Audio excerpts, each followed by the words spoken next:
channel. If you're not subscribed, you know what to do. Look at this beautiful view, man. Look at this beautiful view. It's a Sunday morning. Decided to take a quick drive down to Ben T. Davis Beach just to come check out the sights and do a quick video. But after my last video, I wanted to do just kind of like a follow-up, just to say about the apartment. So if you haven't seen my last two videos, check them out. So I did a video on my apartment complex. Definitely check that out. The link will be in the description. And I am not in any way affiliated or getting any kind of referrals or anything like that from the complex. So feel free to be, honest about how you feel about it. And then I did one of my actual apartment. Did a tour of the apartment, went through all the fees that I paid.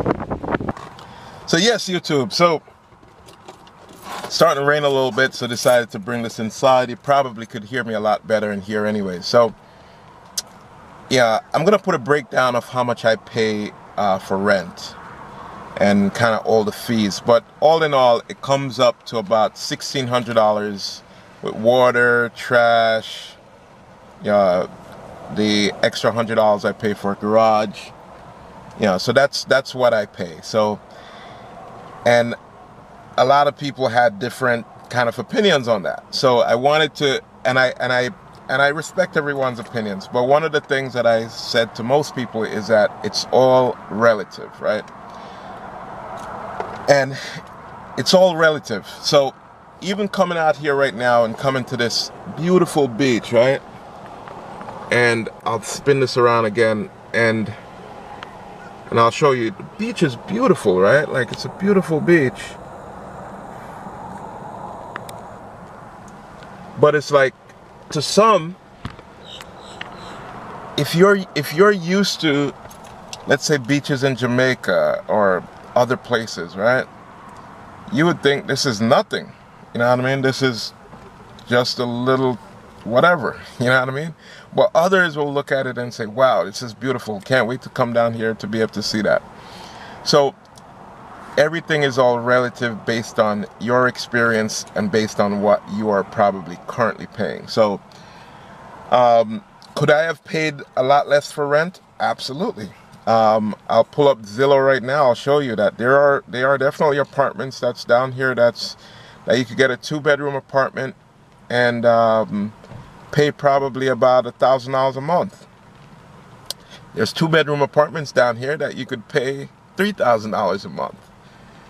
So again, it's all relative, man. It's all relative to what you're used to paying. So if I lived, let's say, in Manhattan, like Midtown Manhattan, or one of these real nice neighborhoods, right, where I live in a high-rise building and I'm paying, $4,000 a month, and that does happen. If I come down here and I could pay $2,000 a month and get more, I'm gonna think I'm getting a steal, right? Like, I'm gonna think like, wow, it's cheap. While me, $2,000 a month for me is a lot of money. So I'm just like, yo, I wouldn't pay that. I wouldn't pay that. You know what I mean? So again, it's relative. So if you're paying $500 a month, or even like, let's say $800 a month right now, wherever you are, right? And you see now I'm paying $1,400, $1,600 a month, you're gonna say, yo, that is ridiculous. But again, as I said, it's all relative. I think that based on what I am getting from my apartment, the area that I wanted, the school zone that I'm in, the how close I am to stores, restaurants, everything, just the overall community, I think that I think what I'm getting is worth it. So just wanted to put that out there, man. As I said, because again, it's all relative. I'll give you guys a quick story and then I'm gonna shut up. A few years back, I was gonna purchase a bicycle. A friend of mine, co-worker, he rides a lot, so I'm like, oh, I think I'm gonna get a bike. He's like, yo, go to the bike shop, get your bike, you'll be all set. He pumped me up, right? Like, yo, you could definitely ride to work, 15-mile ride, you could definitely do it, da da da da da. So I go to work, I go to the bike shop, and I got sticker shock. I'm like, $500 for a bike? It's like, for a damn bike that I still have to pedal is $500? That is insane. So I talk back to my coworker, I'm like, yo, $500 bikes? I didn't know bikes were that expensive. He's like, dude, like, for my bike, for just the frame of my bike, I paid $1,400, and I got a great deal. I'm like, dude, $1,400 you paid for a frame that has no wheels and nothing, and you thought that was a great deal? It's like, dude, like, you don't understand. This bike is, and he starts going on and on and on about how light the bike is and all this other stuff. Well, me, I just don't care. I just want a bike. I just want something that has wheels and you pedal. You know what I mean? And as I said, I was sticker shocked that it was $500. So, because it was relative, right? It was all relative. So to him, a $500 bike would be a cheap bike. He probably wouldn't even buy that bike. To me, a $500 bike is an expensive bike. So again, it's all relative. I wish you guys luck, man. If you guys are looking to come down here to Tampa or Orlando or Florida or anywhere, do your research. Find out the things that are important to you. You know what I mean? Like, what is most important to you? Is it being close to the beach?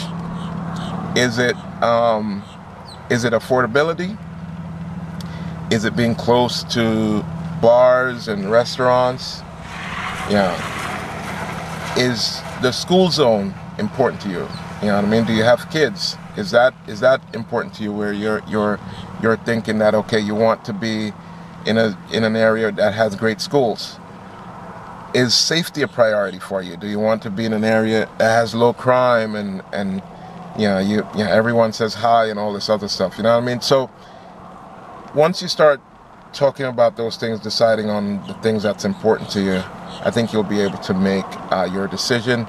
And the price that you're willing to pay for it, you may see that will fluctuate depending on what's important to you. So thanks for watching the video, guys. Please like, comment, and subscribe, and I will see you in the next one.